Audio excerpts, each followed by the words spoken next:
एक समय की बात है। एक गांव में माधव नाम का गरीब व्यक्ति अपनी स्त्री के साथ रहा करता था, जो कि फूल बेचकर गुजारा किया करते थे। पर बिक्री कम होने के कारण वो सिर्फ रूखा सूखा खाना ही खा सकते थे। पर दोनों इसके बाद भी काफ़ी खुश थे अपने जीवन में। एक दिन माधव के द्वारे एक गरीब बेसहारा स्त्री आती है मदद मांगने के लिए। माधव उसे मना तो नहीं कर पाता है, पर वो उसे कहता है कि उसके पास उसे देने के लिए सिर्फ रूखा सूखा ही है।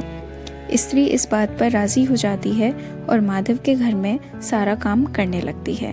साथ ही उसके घर के पीछे लगे जो फूल हैं उनमें भी वो हर दिन पानी डालती है, जिससे फूल और ज़्यादा सुंदर खिलते हैं और माधव की बिक्री दिनों दिन बढ़ने लगती है।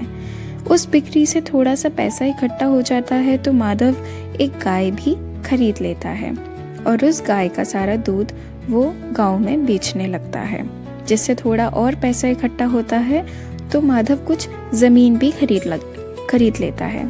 अब माधव गरीब नहीं रहा तो धनतेरस आता है।